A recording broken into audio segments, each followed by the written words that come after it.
नकोत केवळ शब्द तयाच्या पोटी दडला भाव असावा. उसवून पाहता ओळी हलव्या स्वप्नामधला गाव दिसावा. जुळता जुळता यमका सोबत रसिकाची ही नाळ जुळावी. उघडताना कविता त्याला गुरफटण्याचा अर्थ कळावा.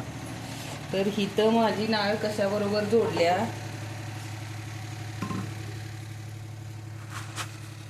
त्या पावट्याच्या आमटी बरोबर. तर मला आता करायची आहे पावट्याची आमटी. त्यासाठी मी इथे टाकते फक्त मोहरी.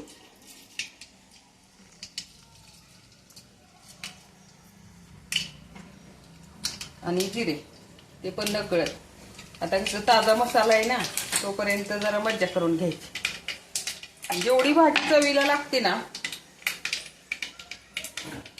इतकं त्याला कष्ट असतं. तसं मी हे काल पावट्याचे मोडे लावले होते. त्याच्यातून सोलून काढता काढता एवढा वेळ गेला. आणि ते हाताला असा स्पर्श छान वाटतो. पाण्याबरोबर ते पावटे असे घसरतात हातावरनं. पण त्याची भाजीची टेस्ट पण छान लागते. मग कधी कधी रस्सा भाजी, शक्यतो रस्सा भाजीच छान लागते. एक भाजीचा प्रश्न मिटून जातो. आणि मी तर फक्त हा कांद्याबरोबरच लागलीच एक चमचा आपला कांदा लसूण मसाला ताजा ताजा. ह्याच्यात फक्त एक 10 मिनिटं कुकरला लावले होते मोडे, म्हणजे एकदम विरघळतात आणि टेस्ट पण छान होती. थोडासा कांदा भाजून घेतला.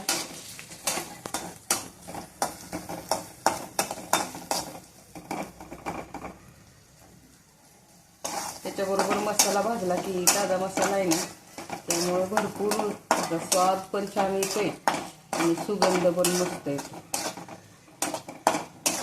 एका वेळेला काय होतं, मग डबल डबल भाज्या आहे ते करा.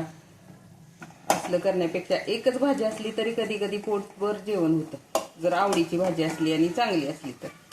मग 4-4 भाज्या करायची काही गरज नाही. आणि शक्यतो उन्हाळ्यात काय होतं, हिरव्या पालेभाज्या आणल्या तरी जरा जून अशा लागतात, त्याला एवढीशी टेस्ट येत नाही.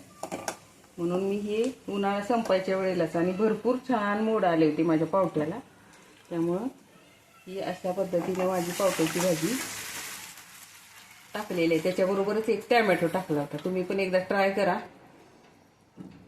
आणि मला तर ही भाजी आवडते. किती छान दिसते बघा. प्रत्येक गोष्ट जगातली सुंदर दिसते, बघण्याची नजर सुंदर असावी. तुम्ही ही भाजी करता का नाही ती मला कमेंटमध्ये सांगा, आणि कशी करता ते पण सांगा. बाय.